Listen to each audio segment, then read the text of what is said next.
Good morning बच्चों। आज हम सेकंड चैप्टर दो ध्रुवता का अंत। फर्स्ट चैप्टर में हमने पढ़ा शीत युद्ध। It means USA and USSR के बीच जो विचारों की और फर्स्ट नंबर 1 की लड़ाई थी उसके विषय में। अब सेकंड चैप्टर बताता है कि दो ध्रुवता का अंत, यानी जो प्रथम दुनिया थी दूसरी दुनिया थी उसमें दो ध्रुव थे, जो फर्स्ट यूएसए और सेकंड यूएसएसआर।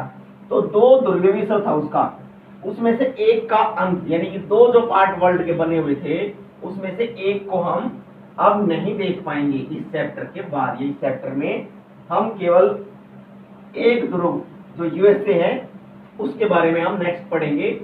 अब हम दो ध्रुवता का अंत देखेंगे कि किस प्रकार यूएसए का जो यूएसएसआर था उसका विघटन हुआ, उसके क्या परिणाम थे, क्या कारण थे और उसकी विभिन्न घटनाएं। तो सबसे पहले आपका इंट्रोडक्शन में है कि दो ध्रुवता का अंत का अर्थ है कि जो यूएसएसआर था बेटा उसका अंत हो गया। जो यूएसएसआर एक यूनिट के तौर पर यूएसए का मुकाबला कर रहा था वो अब अस्तित्व में नहीं रहा 1991 के करीब। अब इसमें जो प्रमुख बिंदु आएंगे, पॉइंट आएंगे जो बहुत ही काम के हैं एग्जाम के हिसाब से भी और तुम्हारी नॉलेज के हिसाब से। पहला बेटा सोवियत प्रणाली। ये कैसी प्रणाली थी? प्रणाली होता है बेटा सिस्टम, ठीक है।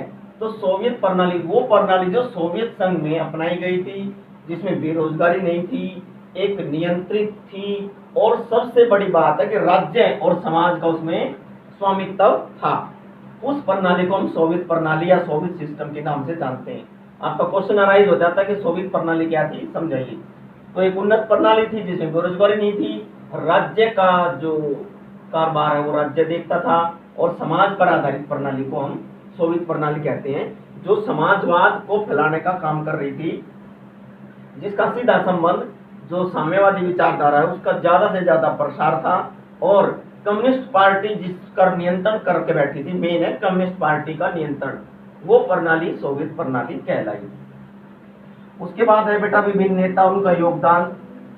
ये हमारे देश के नहीं है, ये यूएसएसआर के बेटा जो आपकी बुक में कट ऑफ करके दे रखे हैं, जिन जिनको मैं बताऊंगा आपको उनको लिखना है और जिनके बारे में आपको समझना है वो बाद में आप पूछ सकते हो। तो इसका हम अभी इस वीडियो में जिक्र नहीं करेंगे। उसके बाद है बेटा बर्लिन की दीवार। बर्लिन की दीवार जो बर्लिन पूर्व और पश्चिमी जर्मनी के बीच खड़ी की गई थी बर्लिन में, वो शीत युद्ध का प्रतीक थी।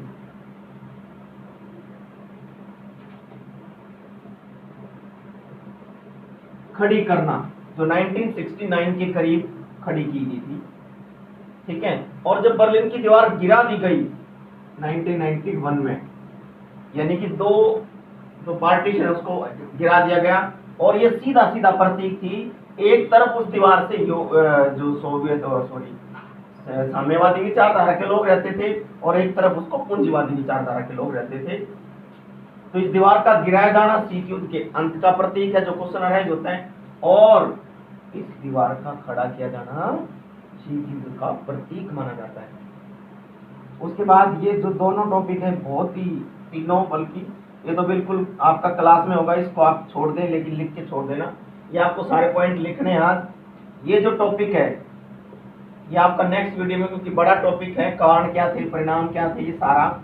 लेकिन मैं थोड़ा सा इसमें एक्सप्लेन कर देता हूँ कि यूएसएसआर का जो 15 राज्य हैं, 15 हिस्सों में या 15 राज्यों में तकरीबन, कहीं 18 लिखते हैं कहीं 15 लिखते हैं, तो उसमें राज्य में विघटन, यूगोस्लोवाकिया, चेकोस्लोवाकिया, ठीक है, और रशिया, इनमें जो विभाजन हुआ उसको हम यूएसएसआर का विघटन एक देखते हैं, जो बहुत ही वर्ल्ड हिस्ट्री में एक प्रमुख घटना मानी जाती है।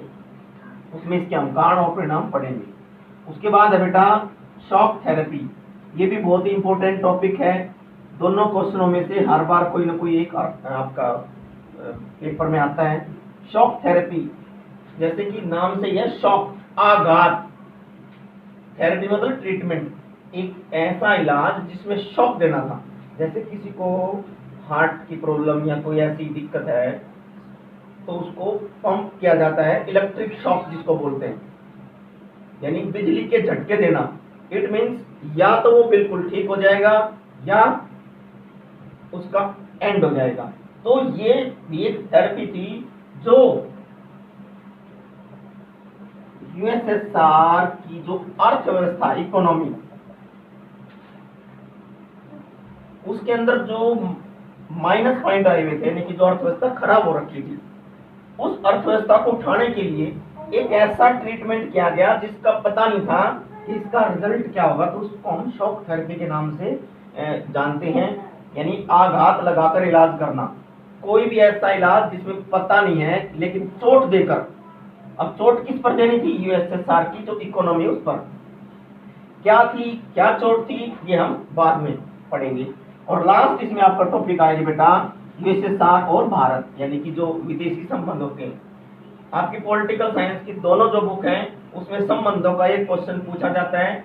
तो ये जो संबंधों के क्वेश्चन हैं जितने भी, ये आपकी क्लास में होंगे, स्कूल में, और उसके अलावा इनका यहाँ कोई डिस्कशन नहीं है, ठीक है, ये एंड का काम है। तो आपको आज 2 दृढ़ता के अंत का इंट्रोडक्शन, सोवियत प्रणाली क्या थी, विभिन्न नेता और योगदान, ये आपको फर्स्ट लिखना है, ये आपको सेकंड लिखना है, जो जो आपको टिक मार्क किए जाएंगे। ये आपको लिखना है कि बर्लिन की दीवार शीत युद्ध का खड़े होने का प्रतीक और शीत युद्ध के अंत का प्रतीक बर्लिन की दीवार का गिराया जाना। उसके अलावा बेटा आपको पूरा चैप्टर रीड करना है आज ही, और रीड करने के बाद उसमें जो प्रमुख पॉइंट आए, कोई भी पॉइंट्स हो या वर्ड्स हो, क्योंकि पॉलिटिकल साइंस में बहुत सारे शब्द ऐसे आते हैं जिनको हम नहीं समझ पाते कि क्या है। जैसे तख्ता पलट आएगा, इस तरह से बहुत सारे वर्ड आएंगे। तो मैं चाहता हूं कि आप आज उसको रीड करके और कल तक उन पॉइंटों को मेरे से सब डिस्कस करा लें। जितने भी बच्चे हैं सबके अलग अलग पॉइंट हो सकते हैं, सबके अलग अलग वर्ड्स हो सकते हैं। उन वर्ड्स को एक्सप्लेन करने के बाद आपका ये 2 जो टॉपिक बच गए मेन, वो आपके नेक्स्ट जो वीडियोस में शेयर किए जाएंगे। तब तक आप सोवियत प्रणाली क्या थी, ये क्वेश्चन, विभिन्न नेता जो टिक किए जाएंगे आपको वो, बर्लिन की दीवार वाला क्वेश्चन, और सबसे इम्पोर्टेंट है जिसने पॉइंट निकल पाए, और ये हर बच्चे को करना है। जिसके पॉइंट और वर्ड्स नहीं है इसका मतलब उसको चैप्टर बहुत अच्छी तरह हो गया है और उसको अब जरूरत नहीं है, ठीक है। तो टेस्ट होगा जब अगर क्वेश्चन अराइज हुआ और आपको वर्ड्स नहीं पता चले तो फिर अच्छी बात नहीं है। तो पहले आप बेटा जितने पॉइंट्स हैं, जितने भी वर्ड्स उसके अंदर अननोन आए, उनको आप क्लियर करा लें।